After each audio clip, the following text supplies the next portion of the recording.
Breaking right now on CBS News Philadelphia, we have a next traffic alert to crash on the New Jersey Turnpike, causing some big backups right now in Burlington County.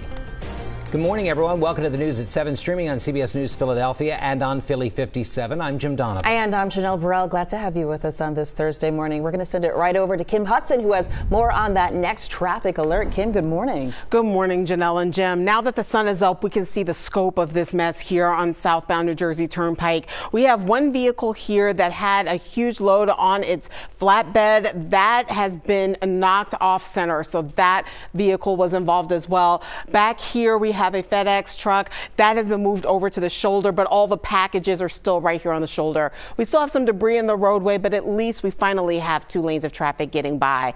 Let's go ahead and take a look at the maps right now, and we can see that traffic is still crawling 6 miles an hour, and that backup has extended to the 295 interchange. So if you want to avoid all of this, your alternate is going to be 295 as you try to avoid everything while they do their best to get all lanes of traffic opened up and to try to get this all cleaned up. Let's get a check of the weather now, and let's check in with Kate.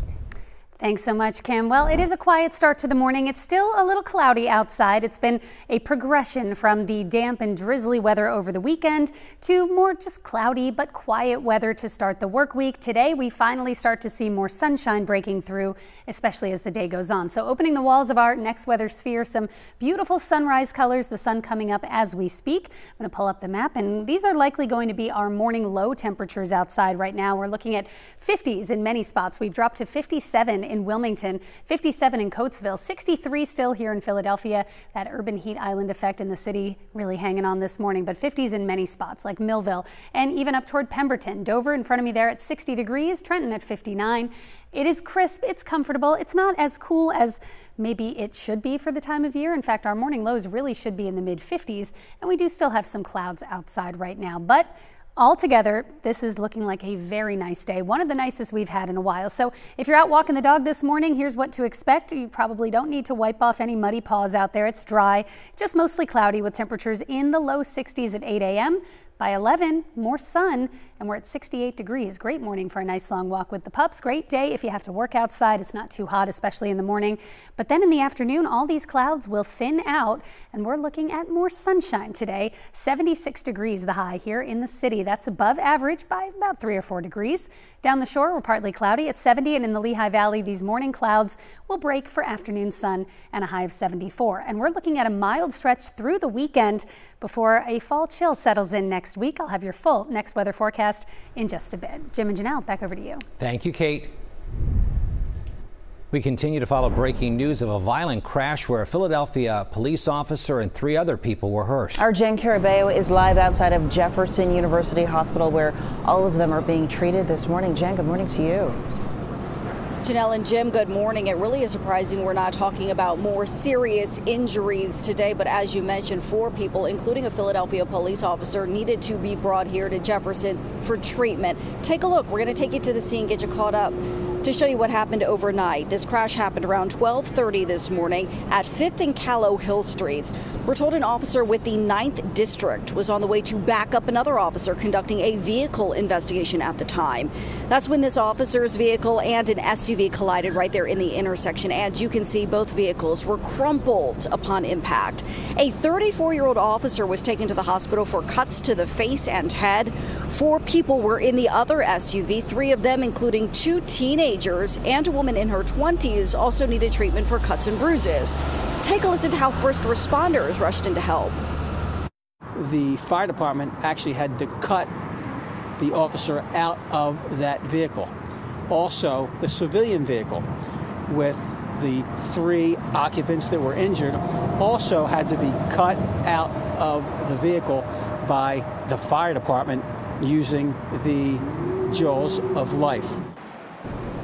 Fortunately, though, everyone is in stable condition this morning. Meantime, police are investigating. What we know is that the officer was in a marked vehicle headed to assist another officer in the area of 6th and Market Streets. And investigators tell us the intersection is light controlled, but they don't know who had the green light, and they don't yet know if this officer had their lights and siren activated. This is still an active and ongoing investigation. We will bring you the latest just as soon as we have more. Jim and Janelle, back into you. Thank you, Jan, for that update. Appreciate it. We're also working to uncover more information about a deadly double shooting in the city's Mantua neighborhood. It happened around 10:15 last night at 40th and Brown Streets. Police say two people walked into a corner store to rob a man who was playing a video game. That led to a shootout between the victim and the would-be robbers.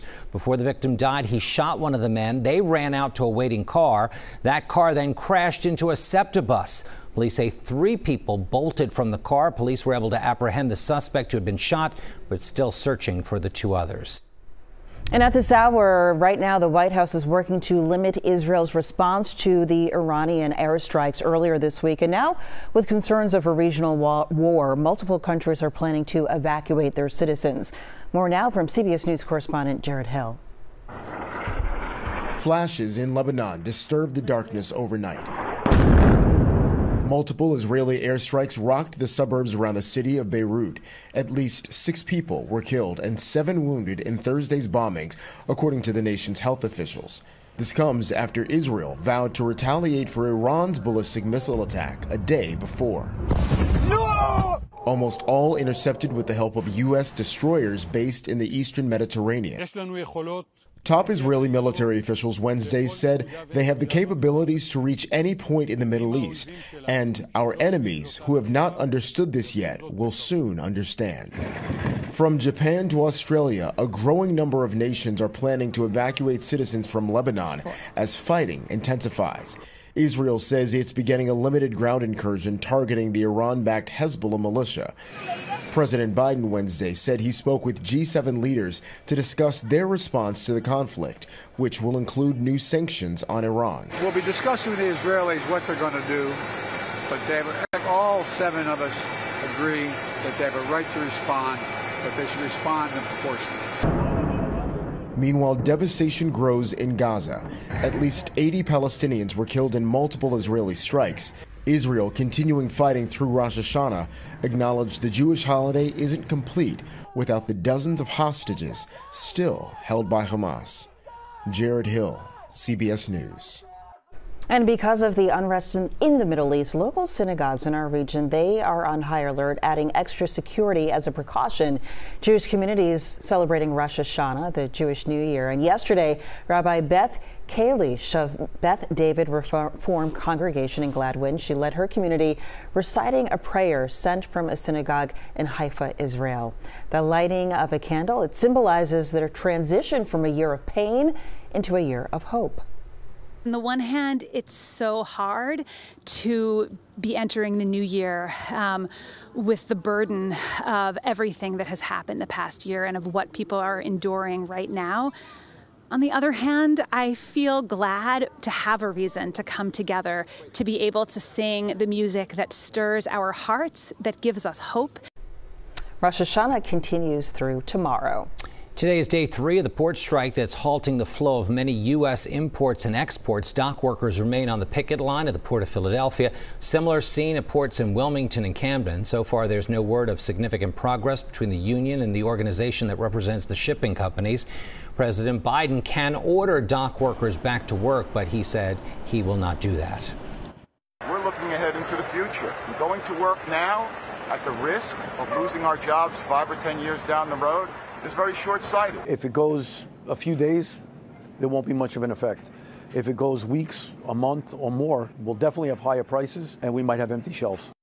Well, the strike could cost the economy up to $5 billion a day. The strike could eventually impact coffee, tea, alcohol, medical, and car imports. And as the holiday season quickly approaches, there are also concerns about children's toys.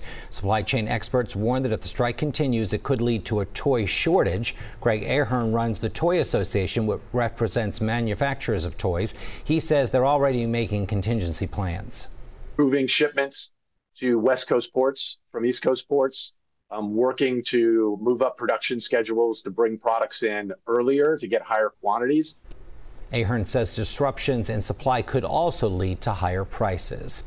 It's one of those traditions that make us Philly proud. The new year is still 3 months away, but the fancy brigades are already preparing.